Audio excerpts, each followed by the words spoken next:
Well, the European Super League is over before it even started. The proposed competition between Europe's top football clubs was going to be bankrolled by JP Morgan, and there were hopes it'd bring in billions of dollars for the teams. But just days after announcing the new league, 9 of its 12 founding clubs called it quits after intense backlash from fans, as well as threats of sanctions from governments and football's governing bodies. Paolo Montecillo has more.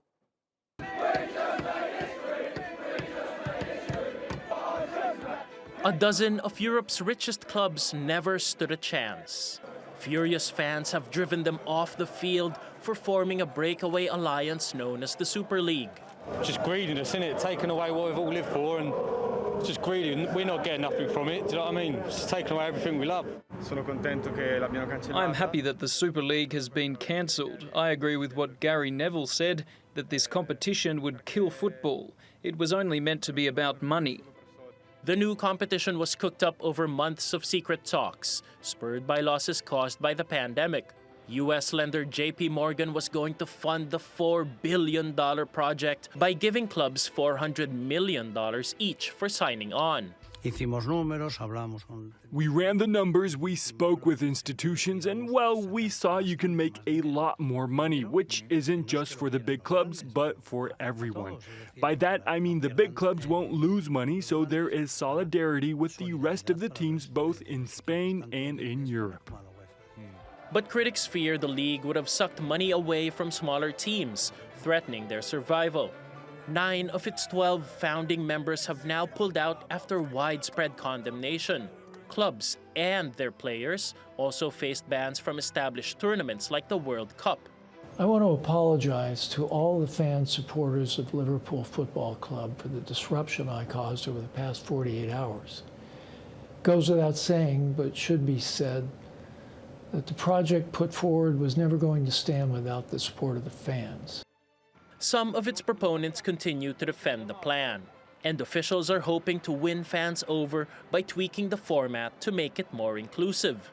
Even though it's down to just 3 teams, namely Juventus, Barcelona, and Real Madrid. They say the Super League is on standby, biding its time until the atmosphere is ripe for it to make a comeback. Paolo Montecillo, TRT World. Kieran Maguire is a sports finance expert at the University of Liverpool. He tells us more about the impact the Super League would have had on football. Trickle-down economics has never worked in practice. And looking at the plans, the clubs involved, especially the clubs owned by American owners such as Liverpool, Arsenal and Manchester United, their first and probably only commitment is towards shareholders. The owners themselves are not familiar with football. They are familiar with US sports and the franchise systems that operate there, which are very lucrative. The money is going to be concentrated in the hands of 12 to 15 clubs. It will not pass down to the smaller clubs to the extent they're claiming. And the numbers which are being broadcast by the foremost members of this franchise organisation are being spread over 23 years. So in practice, they're far lower than what's actually being claimed.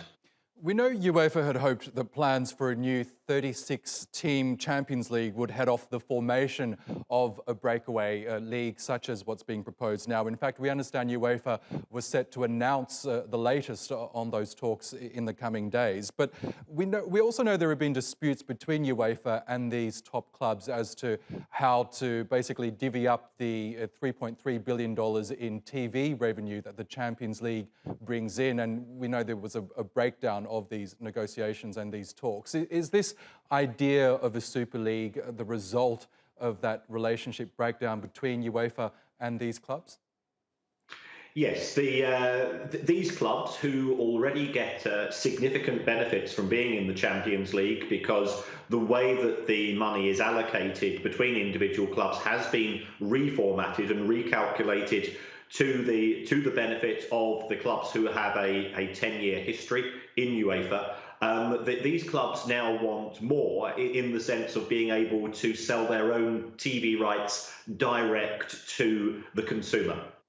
If we take a club such as Manchester United would normally expect to get around about $270, $280 million a year from broadcast rights, but it also claims to have 1.1 billion fans. So if you think about it, if Manchester United could get 10% of its fan base to stump up $2 for a match, that's $220 million from a single game of football flowing into the club. So that's why they're so keen to change the rules to benefit their top and bottom lines.